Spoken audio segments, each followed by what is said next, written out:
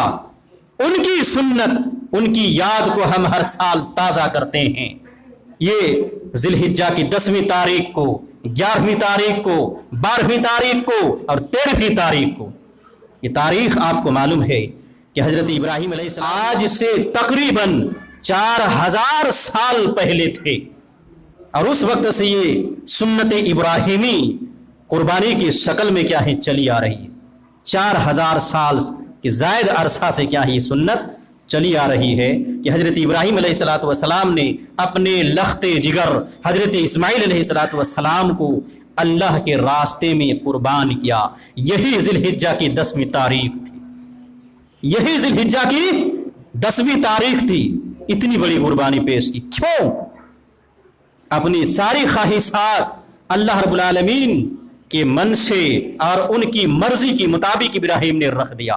ان کی زندگی کا مختصر، جب جوان ہوئے ماحول ایسا تھا، پیدا ہوئے گرد و پیش کا ماحول ایسا تھا، گھرانہ بت پرستانہ، باپ کیا ہیں بت پرست، اور صرف بت پرست نہیں بلکہ مورتیوں کا مجسمہ بنانے والا۔ ان کے باپ حضرت آزر مورتیاں بناتے تھے، بیچتے تھے۔ اور یہیں تک نہیں، اس وقت کا جو بادشاہ تھا نمرود، سرزمین عراق کا بادشاہ نمرود ہے، اس سرزمین میں ایک شہر تھا اس وقت، اب ہے یا نہیں واللہ عالم، یا اب ہوگا تو کوئی دوسرا نام ہوگا۔ اس وقت اس شہر کا نام تھا شہر اور، اس میں ابراہیم علیہ السلام پیدا ہوئے تھے۔ پورے عراق، پوری سلطنت کے بادشاہ نمرود ہیں۔ اس وقت کے ماحول میں جو لوگ کیا ہیں تھے، آگ پرست، سورج پرست، چاند پرست، ستارہ پرست، ان چیزوں کی عبادت میں سب لگے ہوئے تھے۔ اور کیا ہے؟ مورتی پرست، اللہ کو چھوڑ کر ان چیزوں کی عبادت میں لوگ لگے ہوئے۔ ابراہیم نے آنکھ کھولا، یہ ماحول دیکھا، کوئی سورج کی عبادت کر رہا ہے، کوئی چاند کی عبادت کر رہا ہے، کوئی ستارے کی عبادت کر رہا ہے، کوئی آگ کی عبادت کر رہا ہے، کوئی مورتیوں کی عبادت کر رہا ہے وغیرہ۔ دیکھا ستارہ نکلا، ابراہیم علیہ السلام نے کہا کہ یہ ستارہ میرا رب ہو سکتا ہے۔ دل میں خیال آیا کہ یہ میرا رب ہو سکتا ہے، چمک رہا ہے۔ مورتی پوجا نہیں کی، چاند ستارے سورج کی انہوں نے پوجا نہیں کی، دل میں خیال آیا یہ ستارہ نکلا ہے، یہ میرا رب ہو سکتا ہے۔ کچھ دیر کے بعد ستارہ غائب ہو گیا، کہا کہ غائب ہو جانے والا رب نہیں ہو سکتا ہے۔ پھر کیا ہے؟ چاند نکلا، کہا یہ اس سے بڑا ہے، زیادہ روشنی ہے، یہ میرا رب ہو سکتا ہے۔ کچھ دیر میں وہ بھی غائب ہو گیا، کہا یہ بھی رب نہیں ہو سکتا ہے جو غائب ہو رہا ہے۔ اللہ سے دعائیں کی، اللہ اگر اللہ نے میرے رب نے کیا ہے مجھے صحیح رہنمائی نہیں کی تو میں گمراہ ہو جاؤں، ظالموں میں سے ہو جاؤں۔ پھر دن ہوا، دیکھا اس سے بڑا چمکتا دمکتا سورج نکلا، کہا یہی میرا رب ہو سکتا ہے جو سب سے بڑا ہے۔ دن گزرنے کے بعد شام کو سورج بھی ڈھل گیا، سورج غروب ہو گیا، کہا یہ بھی رب نہیں ہو سکتا، نہیں ہو سکتا، یہ سب ڈوب رہے ہیں، جو ختم ہو رہے ہیں، آ رہے ہیں جا رہے ہیں، ختم ہو رہے ہیں۔ رب وہ ہے جو کبھی ختم نہیں ہو سکتا ہے، اللہ وہ ہے جو کبھی ختم نہیں ہو سکتا ہے۔ یہ سب غائب ہو گئے، ایک اللہ پر ایمان ہوا، ان سب کا انکار ہوا۔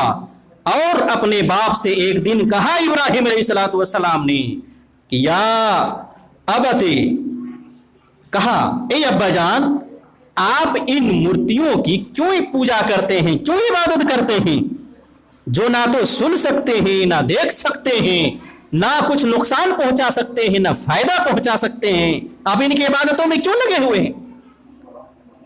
ان کے باپ نے کہا ارے تم کیا بک رہے ہو، کیا بکواس کر رہے ہو، کیسی باتیں کر رہے ہو، کہاں بھٹک گئے ہو؟ غصہ آیا ان کے باپ کو، اور ان کا باپ صرف بت پرست اور بت بنانے والا ہی نہیں تھا، نمرود کے دربار میں ان کا بڑا اعزاز تھا، مقام تھا، مرتبہ تھا، بڑے عہدے پر فائز تھے، آزر بڑے عہدے پر فائز تھے، نمرود کے یہاں بڑے عہدے پر فائز تھے، ان کا قریبی تھا یہ۔ تو اپنے بیٹے کو سمجھایا، تم بکواس کر رہے ہو، غلط باتیں زبان سے نکال رہے ہو، واپس لو، اور جو کچھ ہم لوگ کر رہے ہیں یہ سب کرو، اور میرے مرنے کے بعد تم ہی میرا جانشین بنو گے، تم ہی میرا جانشین بنو گے، بادشاہ کا تقرب تمہیں حاصل ہو جائے گا، جس قربت میں اور جس جگہ پر میں ہوں وہ جگہ تم کو ملنے والی ہے، پھر دنیا کی دولت، دنیا کا آرام، دنیا کا عیش و عشرت، یہ سب کچھ کیا ہے تمہارے قدموں کے نیچے آنے والے ہیں، اور تمہارے ایک اشارے پر لوگوں کی قسمتوں کا فیصلہ ہونے والا ہے۔ اس عہدے کو چھوڑ کر، اتنی ساری نعمتوں کو چھوڑ کر تم ایک اللہ کر کے کہاں بھٹک رہے ہو؟ چھوڑو ان سب کو۔ باپ نے بیٹے کو ایسا سمجھایا، ابراہیم علیہ السلام نے کہا کہ نہیں، اللہ ایک ہے، یہ سورج اللہ نہیں ہو سکتا، چاند اللہ نہیں ہو سکتا، ستارے اللہ نہیں ہو سکتے، یہ جن مورتیوں کو آپ بنا رہے ہیں یہ خدا نہیں ہو سکتے، یہ رب نہیں ہو سکتے، وہ ایک ہے۔ توحید جاگزی ہوئی دل میں، اور ساری چیزوں کا کیا ہی کہا، انی بریء مما تشرکون، میں بری ہوں ان ساری چیزوں سے جن کو تم اللہ کا شریک ٹھہراتے ہو، میں الگ ہوں، میں یہ نہیں کر سکتا۔ عہدے کا لالچ دیا، دولت کا لالچ دیا، دنیا کا لالچ دیا، سب کو ابراہیم نے ٹھکرایا، آزمائش شروع، امتحان شروع، زندگی میں پریشانیاں آنی شروع ہو گئی ابراہیم علیہ السلام کی زندگی۔ اس کے بعد پھر وقت آیا، ابراہیم علیہ السلام نے کیا ہے، تفصیل کا موقع نہیں، پھر کیا ہے، مورتیوں کو معاملہ ہوا، انہوں نے ایک موقع پر کیا ہے توڑ دیا، سب کو، بڑے کو چھوڑ دیا، کلہاڑی ان کے کندھے میں رکھ دیا، پھر لوگوں نے کیا ہے شک کیا یہی جوان ہو سکتا، یہی گھر میں تھا، دربار نمرود میں بلایا گیا، سارے لوگ جمع، اور ان کو کیا کہا کہ تمہارا یہ کام ہو سکتا ہے۔ ابراہیم نے جواب دیا، اپنے اس سے کیا ہے، اپنے ان معبودوں سے کیوں نہیں پوچھتے ہوئے کام کس نے کیا ہے، یہ سب کیا ہے لاجواب ہو گئے، کہا یہ سب تو بول نہیں سکتے ہیں، کہا بڑے جس دیکھو ان کے کندھے پر رکھا ہوا ہے یہ بڑا ہے، انہوں نے ہی یہ کام کیا ہوگا، پوچھو ان سے، کہا یہ سب بول نہیں سکتے ہیں۔ ابراہیم نے کہا جب بول نہیں سکتے، سن نہیں سکتے، کچھ کر نہیں سکتے، تم کیوں پوچھتے ہو ان کو، کیوں عبادت کرتے ہو؟ غصے میں سب دل ملا رہے ہیں، آگ بگولا ہو رہے ہیں، لیکن ان کے پاس کوئی جواب نہیں تھا، بس ایک ہی ضد، ہٹ دھرمی، ابراہیم کو پکڑو اور ان کو مارو۔ جواب نہیں تھا ان کے پاس، ابراہیم کے سوال کا جواب نہیں تھا کہ جن کو تم پوچھتے ہو وہ بولتا نہیں ہے، بے فائدہ ہے، تمہیں نفع نہیں پہنچا سکتا، نقصان نہیں پہنچا سکتا، سن نہیں سکتے، بول نہیں سکتے، پھر تم ان کی عبادت کرتے ہو کیوں؟ جواب نہیں تھا۔ ضد اور ہر دھرمی کی وجہ سے کیا ہے، نمرود کا فیصلہ ہوا، آگ جلاؤ اور ابراہیم کو جلاؤ۔ آگ جلانے، لکڑیاں اکٹھا کرنے میں لوگ جٹ گئے، ابراہیم نبی کی کیا ہے آزمائش شروع ہو گئی، اور اس وقت تاریخ نے لکھا ہے کہ لوگ لکڑیوں کو جمع کرنے میں نیکیاں سمجھ رہے تھے کہ میری آخرت بن جائے گی، لکڑیاں جمع کرو، ابراہیم کو جلایا جائے، اپنے معبود کی حفاظت کی جائے، اپنے معبود کی حفاظت کے لیے ابراہیم کو جلانا ہے۔ کھوپڑی دیکھیے اور دماغ دیکھیے، معبود وہ ہوتا ہے جو بندوں کی حفاظت کرتا ہے، اور یہ مشرک، یہ کافر اپنے معبودوں کی حفاظت کرتے ہیں، اور ایک مومن اللہ ان کی حفاظت کرتا ہے۔ الٹی کھوپڑی۔ برحال ابراہیم علیہ السلام کو جلانے کے لیے آگ تیار کر دی گئی۔ ابراہیم علیہ السلام نے اس وقت کچھ لوگ آئے، ایک آدمی نے کہا کہ مان لو، اپنا دین چھوڑ دو اور اس میں آ جاؤ، آگ میں جلنے سے بچ جاؤ گے، عہدہ بھی مل جائے گا، دولت بھی مل جائے گی، سب کچھ مل جائے گا بادشاہ نمرود کے دربار میں۔ کہا ان سب کی ہمیں ضرورت نہیں ہے، اللہ ایک ہے، اس نے ہمیں بھیجا ہے، اس نے ہمیں پیدا کیا ہے، موت کے فیصلے فرش پر نہیں ہوتے، موت کے فیصلے عرش پر ہوتے ہیں۔ اتنا پختہ ایمان کہ موت کے فیصلے فرش پر نہیں ہوتے، موت کے فیصلے عرش پر ہوتے ہیں۔ دنیا میں انسان کچھ بھی چاہے کر لے، کسی کے ساتھ نہیں کر سکتے جب تک عرش والا نہ چاہے، وہ جو چاہے گا وہ ہوگا۔ ابراہیم کا توکل تھا اللہ پر، بھروسہ تھا اللہ پر کہ جس اللہ نے مجھے حکم دیا ہے توحید کا اعلان کرنے کا، وہ ہمیں بچائے گا۔ دنیا نہیں چاہیے، تمہاری مدد نہیں چاہیے، تمہاری حفاظت نہیں چاہیے۔ آگ جلائی گئی، ابراہیم کو ڈالا گیا، اور اللہ رب العالمین نے آگ کو حکم دیا یا نارو کونی بردم و سلام، بردم و سلام، ٹھنڈی ہو جا آگ، ان کے لیے پھول بن جا۔ آگ ٹھنڈی ہو گئی اور ابراہیم علیہ السلام اس آگ سے بچ گئے۔ اتنی بڑی آزمائش، آگ نے نہیں جلایا۔ سارے لوگ دیکھ کر مبہوت ہو گئے، پریشان ہو گئے، لیکن پھر بھی ایمان نہیں لائے۔ حقیقت دیکھ رہے تھے نظروں میں، لیکن پھر بھی ایمان نہیں لائے۔ یہ ابراہیم علیہ السلام کی آزمائش۔ اس سے پہلے کیا ہے؟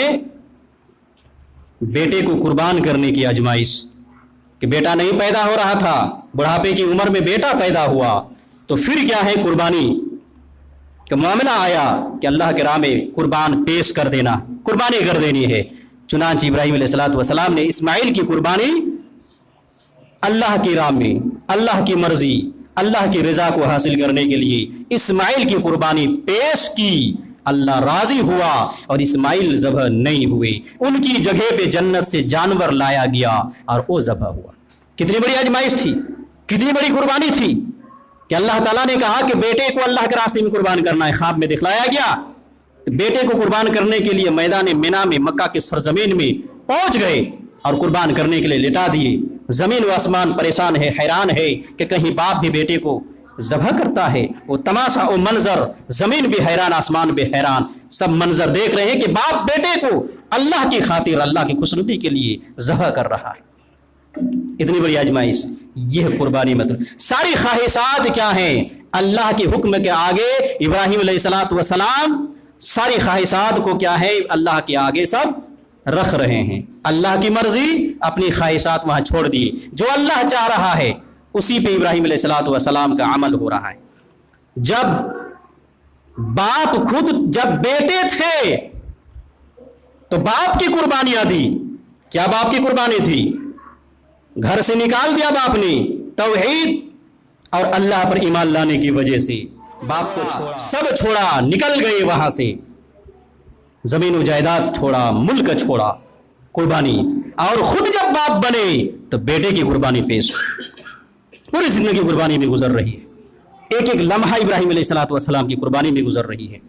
تو یہ 10ویں ذی الحجہ کی جو تاریخ آنے والی ہے، اس میں جو ہم اور آپ جو قربانی پیش کریں گے، یہ ابراہیم علیہ السلام کی سنت کو زندہ کریں گے۔ کیا قربانی پیش کریں گے؟ قربانی صرف جانور ذبح کرنے کا نام نہیں، گوشت کھانے کا نام نہیں، پوری زندگی ابراہیم علیہ السلام کی سیرت کو سامنے رکھنا کہ ہر معاملے میں اپنی خواہشات اللہ کے راستے میں انہوں نے قربانی کی ہے۔ ہمیں بھی ہر معاملے میں اللہ کی مرضی کے مطابق ہمیں قربانی پیش کرنی ہے۔ اللہ رب العالمین نے 5 وقت میں ہمیں کہا کہ 5 وقت کی نماز پڑھنی ہے۔ یہاں کس چیز کی قربانی ہے؟ وقت کی قربانی ہے۔ وقت نکالو، مسجد میں حاضر ہو جاؤ۔ وقت کی قربانی نہیں دے پا رہے ہیں آپ، اور جانور کی قربانی دینے کے لیے کیا ہے؟ بکرے اور بڑے بڑے پیسے کیا ہے؟ بڑے بڑے جانور خرید کر بیٹھے ہوئے ہیں۔ 5 وقت کی نماز کی قربانی آپ پیش نہیں کر پا رہے، کہاں سے قربانی قبول ہوگی؟ تو یہ قربانی ہمیں مطلوب ہے کہ شریعت کے ہر حکم پر ہم چلیں، اور اس نیت سے کیا ہے؟ ہم اللہ رب العالمین کے راستے میں اپنے جانور کی قربانی کریں، گویا کہ ہر خواہش کو اللہ کی منشا اور ان کی رضا کے لیے ہم قربان کر رہے ہیں۔ ہر خواہش کو اللہ جو چاہے وہ ہم کرنے کے لیے تیار ہیں۔ اس نیت کے ساتھ ہمیں اور آپ کو قربانی کرنی ہے، پھر یہ قربانی کیا ہے؟ مقبول ہوگی، قبول ہوگی۔ اس سے پہلے ہماری قربانی قبول نہیں ہوگی۔ آپ نماز نہیں پڑھتے ہیں، روزہ نہیں رکھتے ہیں، پھر قربانی کے موسم میں کیا ہے؟ قربانی کرنے کے لیے بتاب رہتے ہیں کہ قربانی کرتے ہیں، کرنا چاہیے، کرتے ہیں، جانور خریدتے ہیں۔ کیوں کرتے ہیں؟ بڑا مسئلہ ہے کہ پہلے نماز کے پابند بنیے، پھر آپ کی یہ قربانی قبول ہوگی۔ اس سے پہلے قربانی بھی قبول نہیں ہوگی۔ اس نماز کے اہتمام کے بغیر بقیہ اعمال بھی قبول نہیں ہوں گے۔ یہ نقطے ذہن میں بیٹھائیں اور پھر عمل کیا ہے آپ شروع کریں کہ لا الہ الا اللہ محمد الرسول اللہ کے اقرار کے بعد نماز قائم کرنا پہلی فرصت میں ضروری ہے. نماز قائم کرنا، اس کے بغیر لا الہ الا اللہ محمد الرسول اللہ کا کوئی تصور نہیں ہے. بھولے ہوئے ہیں، بھٹکے ہوئے ہیں، شیطان نے بہکا کر اگر آپ کو ابھی تک رکھا ہے تو ان تقریروں کو سننے کے بعد، ان نصیحتوں کو سننے کے بعد دل کو کشادہ کیجیے، ذہن دماغ ان کے دریچے کو کھولیے اور سمجھنے کی کوشش کیجیے، اور آج ہی سے سارے لوگ کیا ہیں 5 وقت کی نماز کے پابند ہو جائیے. مرد حضرات مسجدوں میں آ کر پڑھیں، عورتیں اپنے گھروں میں پڑھیں، جو بچے 10 سال کی عمر کو ہو چکے ہیں ان کو بھی ساتھ مسجد لائیں، انہیں ٹریننگ دیں کہ 10 سال کی عمر ہو جانے کے بعد نماز اب ان سے معاف نہیں، اس سے پہلے تک ان کو 7 سال کی عمر سے 10 سال تک ٹریننگ دینی تھی. ٹریننگ دیے نہ دیے، اگر بھولے بھٹکے کیا ابھی تک موجود ہیں، نماز شروع کروائیں. بچوں سے بھی اپنا خود شروع کریں، گھر میں کیا ہے اپنی ماں بہن بیوی وغیرہ سب کو کیا ہے نماز شروع کروائیں. پھر یہ 10 ذی الحجہ کو جو قربانی ہونے والی ہے، جو قربانی کرنے والے ہیں، یہ قربانی قبول ہوگی. اس سے پہلے قربانی قبول نہیں ہوگی. یہ آپ کا ہمارا گوشت صرف کھانا ہوگا، اس سے زیادہ فائدہ نہیں ہوگا. لن ینال اللہ لحومها ولا دماؤها ولکن ینالہ التقوی منکم. یہ قربانی کا جانور جو قربان کرتے ہیں لوگ اللہ رب العالمین کے دربار میں، نہ تو ان کا خون پہنچتا ہے نہ ان کا گوشت پہنچتا ہے، جو پہنچتا ہے وہ اللہ کا ڈر اور اللہ رب العالمین کو پہنچتا ہے. قربانی کا گوشت خون یہ نہیں پہنچتا ہے اللہ کے دربار میں، یہ نہیں پہنچ رہا ہے. دل میں جو اللہ کا ڈر اور تقوی اور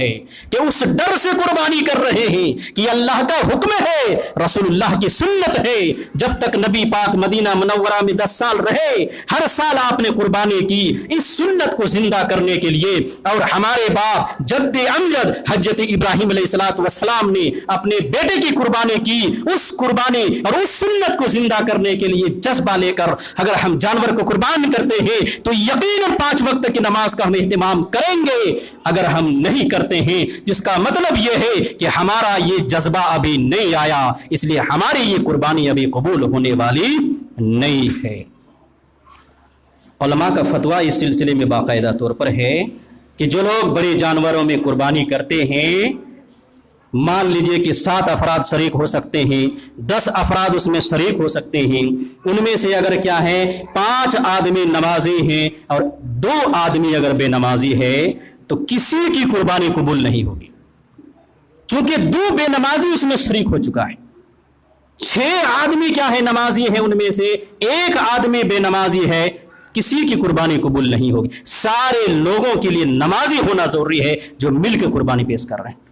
اس نقطے کو بھی ذہن میں رکھنا ہے کہ جن کا ہم پارٹنر بنے ہیں، جن کا ہم شریک بنے ہوئے ہیں، اس معاملے میں وہ نمازی ہے بھی کہ نہیں ہے. اگر نہیں ہے تو ایسے لوگوں کو سائڈ کیجئے کہ وہ اپنا الگ قربانی کریں، اور جو نمازی لوگ ہیں وہ اپنا الگ قربانی کریں. عبادت کا معاملہ ہے، عبادت کا معاملہ ہے، سنت رسول پر چلنے کا معاملہ ہے.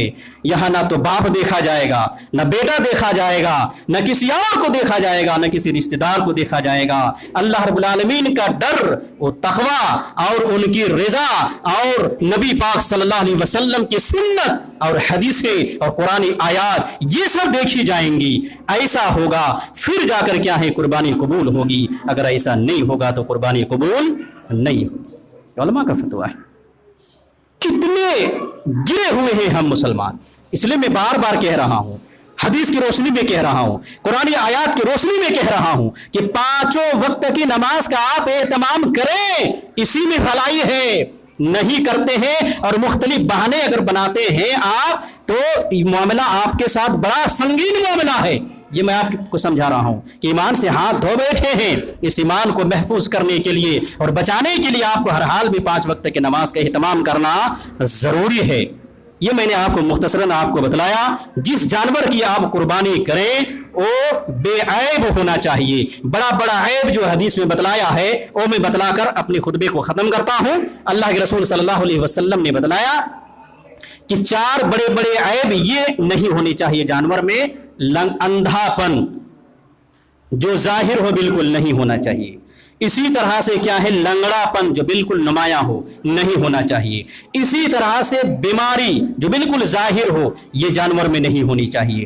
اسی طرح سے کیا ہے دبلا پتلا اتنا کہ ہڈیوں میں گودا ہی نظر نہ آتا ہو نہیں ہونا چاہیے. یہ 4 اگر عیب ہے کسی جانور میں تو ان کی قربانی ہوگی ہی نہیں. اور دوسری حدیث میں کیا ہے کان کٹا سینگ کٹا کا بھی ذکر آتا ہے، لیکن اس حدیث کو بعض نے کیا ہے ضعیف قرار دیا ہے. بہرحال ہر طرح کی عیوب سے کیا ہے جانور کا پاک ہونا ضروری ہے. اگر چھوٹا موٹا کہیں کسی طرح سے اگر کوئی عیب ہے ہلکا پھلکا اتنا نظر نہیں آتا ہے تو اس میں کوئی مذائقہ نہیں ہے، اس کی قربانی ہو جائے گی، اتنا مذائقہ نہیں. لیکن یہ 4 جو حدیث میں بتائیے اگر نمایاں ہے زیادہ ظاہر طور پر کہ پتہ ہی چل جاتا ہے ایسا تو پھر ان کی قربانی درست نہیں ہوگی. اور حدیث میں اللہ کے رسول صلی اللہ علیہ وسلم نے بیان فرمایا کہ من وجد ساعۃ لأن یضاحی، جو آدمی قربانی کرنے کی طاقت رکھتا ہے ان کو قربانی کرنی چاہیے. اگر وہ طاقت کے باوجود قربانی نہیں کرتے ہیں اللہ کے رسول کہتے ہیں فلا یحضر مصلانا، وہ ہمارے مصلی میں ہماری عیدگاہ میں حاضر نہ ہو.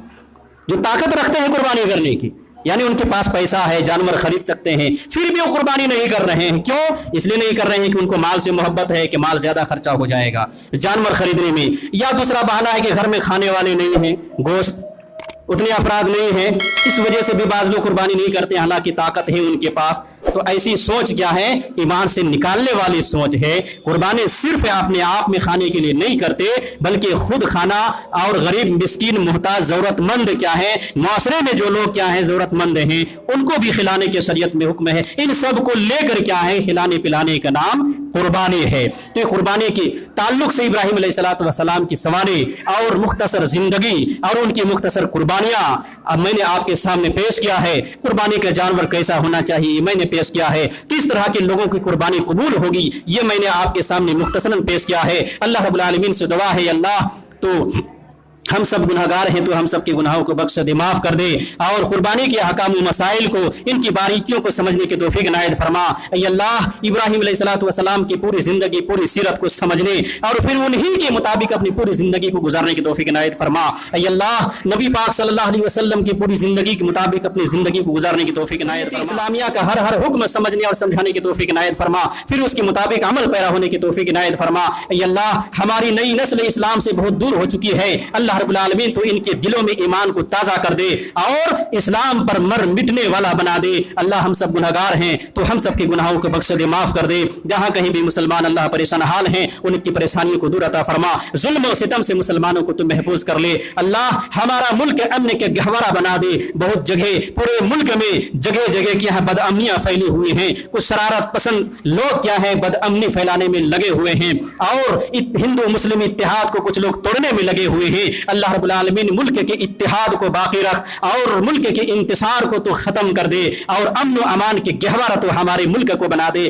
اسی طرح سے اللہ رب العالمین پوری دنیا میں امن و امان کے ساتھ ہر انسان کو رہنے کی توفیق عنایت فرما اور جہاں کہیں بھی مسلمان ہیں اللہ تو انہیں خوشحالی کی زندگی عطا فرما. اے اللہ ہم سب گناہگار ہیں تو ہم سب کے گناہوں کو بخش دے معاف کر دے. ہم میں سے جو لوگ ایمان کی حالت میں پہلے جا چکے ہیں اللہ تو ان کی مغفرت عطا فرما، ان کی قبروں کو روشنی سے منور کر دے بھر دے اور اللہ رب العالمین تو انہیں قبر میں آرام و راحت عطا فرما، ہر طرح کے عذاب سے انہیں محفوظ کر لے. اللہ ہم میں سے جن کے والدین دنیا میں زندہ ہیں اللہ ان کی خدمت کر کے جنت حاصل کرنے کی توفیق عنایت فرما. جن کے والدین دنیا سے ایمان کی حالت میں جا چکے ہیں اللہ ان کی مغفرت عطا فرما. اے اللہ ہم سب گناہگار ہیں تو ہم سب کے گناہوں کو سب بخش دے معاف کر دے. ربنا ظلمنا انفسنا وان لم تغفر لنا وترحمنا لنكونن من الخاسرين. ربنا آتنا في الدنيا حسنة وفي الآخرة حسنة وقنا عذاب النار. واخر دعوانا ان الحمد لله رب العالمين.